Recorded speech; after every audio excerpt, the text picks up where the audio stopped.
welcome back to the Anime Iceberg. I'm Megan. And I'm Meg. And today we are talking about Dr. Stone, episode 69, Those Who Know the Rules, Those Who Make Them. In this episode, Ryusui and Senku take to the skies in a science versus science dogfight, while Xeno's forces mount a ground counterattack. Yes, and this covers manga chapters 164, Re-Lock On, 165, Know the Rules, Make the Rules, and 166, Ultimate Night. So let's get into it. Yeah, so we left off where Senku and Ryusui take to the skies and they're in their dogfight. Senku, the very first thing he does is pull out a fake machine gun because they want to show Stanley that hey, we can shoot at you too, so don't just we're a threat. It's not going to be so easy to take us down. Basically, in their during a dogfight, as everybody on the ground explains, they're trying to secure the 6 o'clock position and take down the enemy plane. They're both trying to get behind each other, basically. Just think of the movie Top Gun. Yeah, it basically, yes. And just like in Top Gun, you see them deal with they have extreme G-forces, and then also the plane is breaking, and Senku is that's why I'm here. Yeah. Otherwise, I know he really wants to go up in the plane, but he is still very much not all better from his injury. Mm-hmm. And Luna in the manga even says, "Why'd Senku jump from his sickbed into the cockpit?" Yes, it's not the best for him, but I also understand Ryusui being dude, I need you, you're our mechanic. Mm-hmm.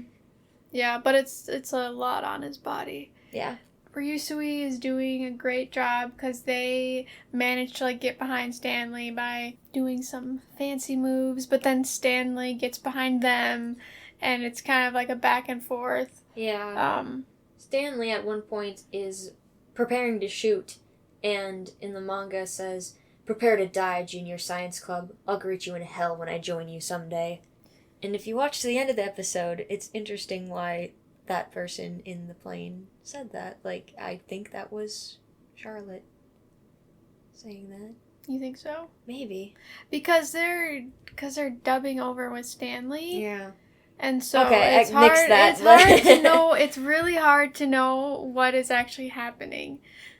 Because Stanley also could be watching. I think he's narrating in his head. Yeah, exactly. We're jumping, that's jumping a little bit ahead to the end of the episode, but hey, if you're listening to this, you've already watched the episode. Yeah. So. Yeah, but then, in a very crazy move, Ryusui goes straight up. They kind of do a loop around. Yeah, loop around and get behind him, and they're how? And Stanley's you can't do that. Plane doesn't have the... Ryusui even admits, this is something that I would not pull unless it was a life or death situation. Yeah. Because the plane could stall. When you're straight up, your plane could just quit working. Yeah, but the reason that they don't is because they're using castor oil instead of the fuel that that the other Kingdom of Science uses. And it's basically, I think, better. So they're able to recover and get behind Stanley again, and this time they've got him, and Ryusui takes out their little gun, and it's pretty awesome because he takes off his L'Oreal because he's worth it. Yeah, he takes off his goggles, and is gonna shoot with their little gun that they shooter. made. Yep. But then Stanley is shaking the plane so that they can't get a lock on him. And meanwhile, while everybody's watching this dogfight, Dr. Xeno's team has their own plan. The dogfight is just a distraction, and I don't know if we have said this, but we thought that this is what they were doing. They have built a submarine, and they crash into the Perseus, and then it's all of the military people jump out and capture the Kingdom of Science. Yeah, there's a couple of spots of narration in the manga, so here's what it says. With his strong sense of obligation to protect his lord, Ginro, Matsukaze was particularly vigilant. For that reason, he turned his focus to what lay beneath the aerial battle. However, Matsukaze could not have foreseen what was coming due to his lack of knowledge of humanity's 21st century scientific technology. As long as one isn't looking to dive deep under the ocean, constructing a basic submarine is as simple as putting a lid on top of a boat, so to speak. Similar homemade submarines have been used by cartels for smuggling purposes. And isn't it technically 20th century scientific technology? Because they had them back during in the day. I mean, they had them during, like, World War II. They actually had them during the Revolutionary War. It's not, like, an official submarine, but there's, like, this... It's like a barrel, and they had, like, a pipe for air, so that was, like, technically the first sub, because they would float somebody down, and it was actually pretty cool. But yeah, you're right. I mean, I'm guessing the author just wanted to make the point of, like, all these people are from the 21st century, and they had all this knowledge beforehand, and Matsukaze is not, so he would not know. Yeah. Not everybody's going down without a fight. Maz and Matsukaze managed to, like, not get caught up in the first wave of attack, and they do a pretty good job of, like, holding their own, because Maz has their little pipe spear. Yeah, and he takes out some of the guys with guns, and they're not gonna go down without a fight. And in fact, it's pretty hilarious, because at one point the other team thinks, like, oh man, we're gonna lose, and we see this guy just bring out this, like, huge, like, bomb, and it just says, like, goodbye on it with a heart. Very cartoonish. Yeah, but it's pretty funny, because it's like, oh, I guess it's over. Yeah, but the reason why Matsukaze and Maz can use their spears and take down people is because guns have a wide range, but in close quarters, it's, like, hard to swing them around and get, a good aim and lock on people. Yeah. And also, they have to watch out for their own guys, and they have to watch out for ricochet, so the spears end up being very, very useful in that situation.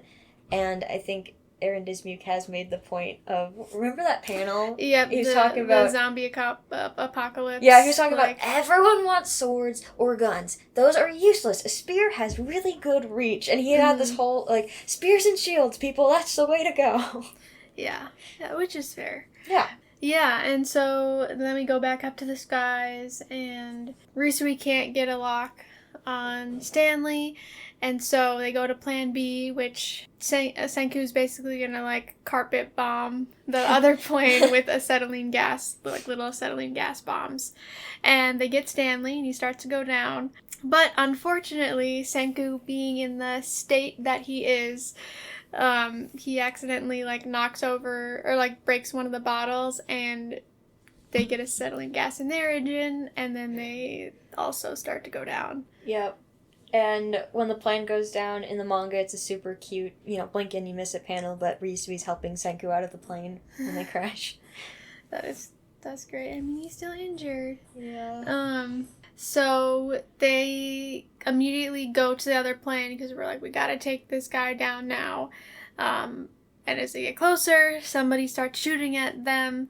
But they miss, and they're like, well, that doesn't make any sense. Stanley would never miss. And that's because it's not Stanley. It's a woman, and they don't actually say her name, but it's Charlotte. Yes. And you found that out because you had the sub. Yeah, the subtitle. For part of it. Yep. So they were tricked, and so all that narration in the dub, at least, it's all Stanley narrating, so you don't know if it's them, if it's just the anime trying to trick you, or if it's, like, Stanley talking, like, watching the dogfight and narrating it. This is another instance where it's just easier in the manga to do that, to trick people, because, it's a speech bubble or a thought bubble. You don't know who it's coming from. But in the anime, it is interesting because you can see that it's Charlotte. Like, when you see inside the helmet, I do remember first watching it and thinking, Stanley's eyes look blue. I don't know why. And because his eyes are brown. And then you realize, because it was Charlotte the whole time. Yeah. And once you know that, if you go back and watch the scene in the dogfight, whenever they zoom in and you can see partially through the helmet, you know it's Charlotte. And it looks like her. Yeah, even though I will say she does look... Oh, she looks a lot like Stanley. Yeah.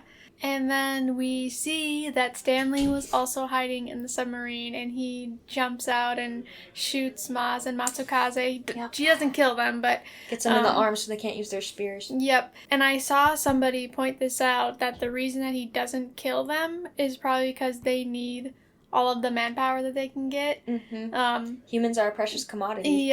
Yep. But at the exact same moment, the tunnel team has reached Dr. Xeno, and you just see Tsukasa, like, come out with this giant, like, spear thing. Spear sword. Yeah, and it's super awesome, and they're like... Checkmate on both sides. Yeah. Yep, and that's where the episode ends. Yep, and we've got one manga extra. It's a Mecha Senku Q&A. Stanley shot Senku, but has he ever killed anyone before the Earth turned into the Stone World? Stanley says, sure have, while on the job as a member of the Special Ops Unit. Of course he has. Yeah, he knows. He knows how to kill people. Yeah. And we're going to introduce another voice actor. So, Brody Dudley is played by William Ofegbu. I'm so sorry, I don't know how to pronounce your last name. But he also plays Kyohei Shiguma from Blue Lock. Don't know if I said that right. I don't know who that is. I remember who that is. Ethan Drive from My Hero Academia, and Sengoku from Horimiya. Which I was surprised, because that is a completely different vocal range. But you can, like, totally hear it, I think. I think when after... Sengoku is yelling... Yeah. Yeah, I can hear it. The name Brody is of Scottish origin and means broad eye or broad island, and Dudley is of English origin and can mean cloak and meadow. Something else, animation expertise. So, fun fact to notice about Senku, and this will continue going forward, but his hair has subtly changed. We've seen this happen before. He used to have only one strand of hair that hung down over his face, but after the first petrification, he had two. Now, after getting shot, those two tendrils have started to separate at the bottom. So the conclusion is traumatic event equals a new hairstyle. And maybe that'll happen again as the show goes on. Hopefully not. He's been through enough. By the end of the show, his entire hair will be down. Yeah. Yep. And then just some little fun science tidbits from the YouTuber Perry Chahal. So with the G forces, it's kind of interesting. Basically, it's what you think it is. It's gravity force, and basically what's happening is that it's like pushing on your body, and it's like pushing the blood away from your brain, which is why you kind of get like lightheaded and people pass out in the cockpit. Yeah. And it's basically it's like a roller coaster, like when you experience those extreme forces, but like way more intense. Yeah. True confessions, when we were on that one roller coaster at the amusement park, the white one, the one I screamed really loud on, that I felt a little bit lightheaded after one of the drops. Probably, I mean, maybe something to do with that, roller coaster effect, but also because I screamed so loud, I used too much air. Yeah, I've never, felt so old. It was, my first time being at an amusement park in, 5 years, and every ride we went on, I got off, and I was like, that was fun, but also my body hurt so much. I think the white roller coaster was the main one, but... what was that? Oh, there was one that was kind of minecart themed, and it was funny because it takes 4 people, and there were only 3 of us, so a random dude in line got to ride with us, and he was very nice, but I was trying so hard not to get jostled around and bump into him that I ended up, just pancaking him. Body slammed me, But that thing was, it jostled you around so much that it hurt my neck. Yeah. Anyway, we're getting old, I guess. The ripe old age of 25. It's all downhill from here. Yeah. Anyway, that's all we've got for this episode. So, Megan, what was your favorite line? Mine came from Senku when he accidentally dropped the bottle and the engine sucked up the gas. Our plane ate it too. We're going down. Yeah, I will say that is, if you want to know what Aaron Dismuke sounds like his actual voice, that's probably, the closest. I heard Senku say that, and I was like, wait, that's Aaron. Yeah. That's not Senku. I mean, he sounds very, very much like Senku in his everyday. He does, but, But, he's not as, flat-toned as Senku, I would say. Yours is also a Senku Oh, yeah, line. it is. It's when he's talking about the castor oil. He's like, Japan doesn't have crazy access to oil like the folks in the Americas, so our broke-ass nation had to improvise out of sheer desperation. That's the way to do it. Mm-hmm. And what did we learn? Anyone can make mistakes. Yeah, I think this is, like, the first time that we see, like, Senku actually make a mistake. Yeah, because previously his mistakes that he's made is just trial and error on projects. Yeah, it's just, like, science. It's just, like, experiments that, like, haven't worked. But this was his first, like, clumsy moment. Yeah. Yep. Besides dropping the water when he was helping Kohaku. But that's just because he's a being. Yeah. And then who pushed story forward? Ryusui and Senku for initiating a dogfight. And Xeno's lackey with the bomb for making us laugh. Yeah. Goodbye. It's so good. It's such a Tom and Jerry cartoon thing. Yeah, it totally is. And I was saying, if you've seen, like, Klaus, Yes. it reminds me of that moment where, like, the guy, if you haven't seen it, you won't know, but basically this guy, like, gives the main character a rope, and he thinks that, like, he wants, like, the guy wants him to hang himself, so he, like, starts putting it on, and, like, he just resigned himself to his fate. He's like, Yeah. okay, here we go. Yep. Anyway, that's all we've got for this week, and we'll be back next week with another episode. Yep, thanks for listening. Bye.